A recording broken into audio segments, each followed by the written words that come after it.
This is Clark and Lake. Transfer to all. Do you agree with the majority of the messaging in Sheryl Sandberg's book, Lean In? Hi, I'm Shannon Russo, like she said. So my Lean In story, pretty traditional corporate background, came up in finance, started working as for an investment bank, moved overseas, came back and kind of went up the finance ladder, which interestingly enough is a very woman-friendly side of the business because it's all about the numbers. It's not about relationships as much. And so I didn't do that strategically, but I found out after that was important because my sort of climb up the ladder, I think, was more about the quality of the work and less about the relationships. And by the way, both are important. So I'm stating that to say that I got further because it didn't matter, but I needed to learn, and everybody needs to understand that both are super important. Somewhat early in my career, I kind of went pretty quickly to a top position in a Fortune 500 on the finance side of the business. I got a new boss, new CFO, in a Fortune 500 company, and I was pushing for this next level position that I actually was doing. No one was in the role, but I had not been given the title, right? So lots of people have had that kind of scenario in their world. So I had this situation, so I sat down with him and had the conversation, right? That's the coaching that lots of people get, right? Sit down and have the conversation, make sure you're setting expectations in terms of what you want and where you're going. All good. So I sit down, I have the conversation with him, and I say to him, hey, this is really important to me. Here's the things that I've been doing. I'm doing the role. All these things are why I believe that I need to be on track for that. I'm not saying you need to give it to me today, but I want to have a dialogue around those expectations and around what in your mind it's going to take for me to be there. All good. I think it sounds to me it sounds pretty textbook of what I would tell someone to do. Great. He says, totally fair, really appreciate it, like the stuff that you're doing. And the last part of my conversation to him was, and I need you to tell me if anything changes, if your views change, if your decisions in terms of the how I'm going to get to this or not, if those things change, I need, as part of this dialogue, for you to tell me that that's the case and be upfront with me, good or bad. I'm a big girl. I can make those decisions for myself. I just need you to be honest with me. All good. He says, yep, appreciate that. We're going to do all those things. And he says back to me, and I need you to tell me if your family situation changes or is going to change.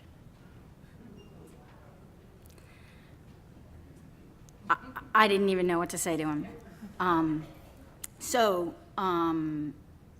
I went home. I didn't, that sort of finished the conversation, not just that, but we just sort of finished the conversation, and I didn't know how to respond.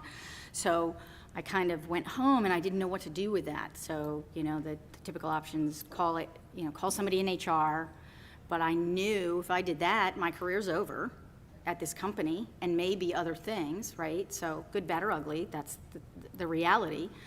But if I didn't, and 2 years later, all the things that he and I had been talking about didn't happen, then what? And now HR's like, why didn't you come to us back then when he basically told you that was part of what was holding you back? So I had all these machinations. We're going to talk about mentors later, but the decision I made was to call a number of people that were much more senior than me and had been in organizations big and small and say, what do I do? I'm struggling with this. Here's the things that I see are paths. What do I do?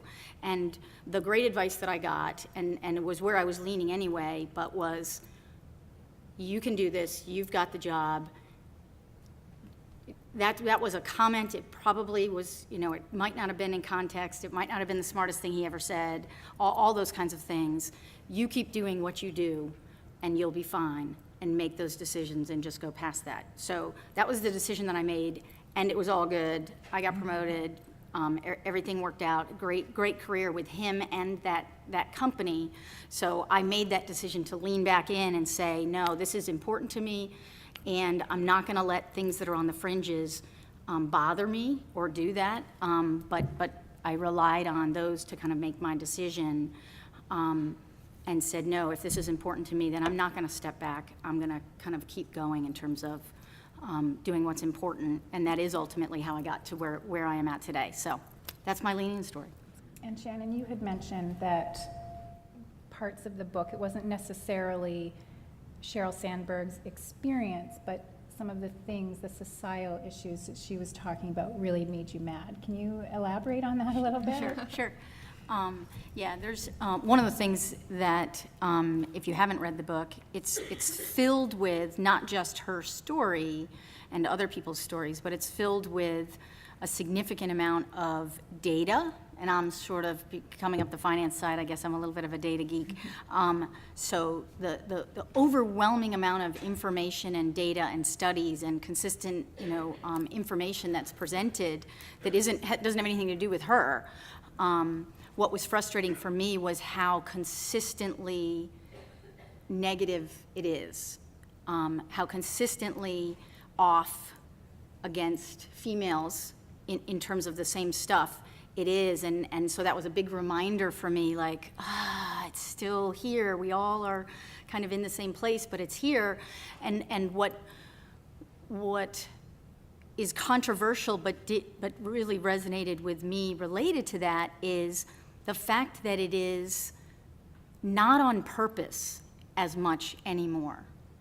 20, 30 years ago, a lot of this stuff was on purpose, but the thing that really came out loud and clear for me was, and we've talked about this a little bit, it's women to women.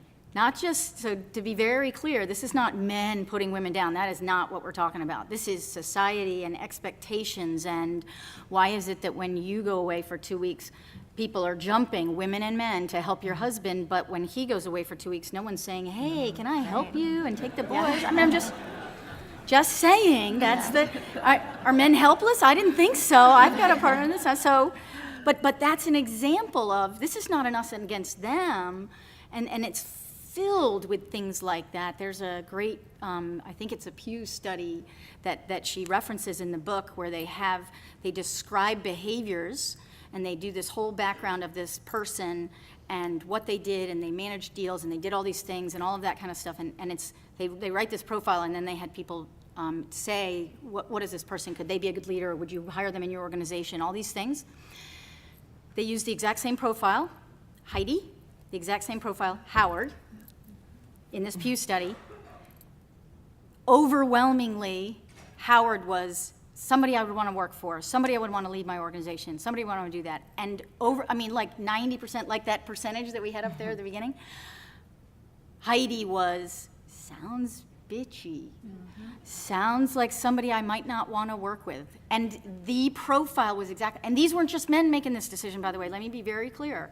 So for me, what was frustrating was, wow, it's like, how do we deal with that? Because we all do it. This is not one side versus the other. This is how do we, as a group, help make these things and catch ourselves when we say things like, you have a great comment that I want you to add. Yeah.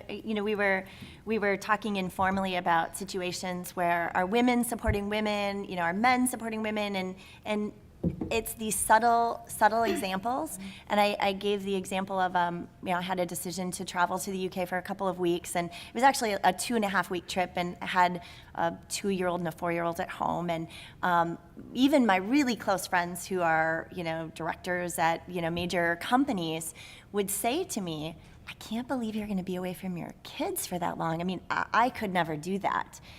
And, this was an opportunity for me, and I really thought, is this something that others would say to men? And, I don't mean to stereotype, but I believe that my husband wouldn't have been, told the same or given that same reaction. Mm-hmm. And it wasn't, and I don't think if I called my friends out on that comment, I really don't think their intentions were to put me down about traveling for work or putting work ahead of my family, but it was that subtle difference that subtle comment that made me then question, well, goodness, should I really be taking this time away? I feel a little guilty now that I'm going to be away for 2.5 weeks when, at first I was really, really confident that this was the right decision for me. And I know that there are probably lots of examples of how that's just kind of maybe built into our culture. The eye-opening piece for me in reading the book was to be conscious of situations where I start to judge or put my life and my decisions on others and what they might choose to do. And, that's why I think it's great to be starting this conversation. Yeah.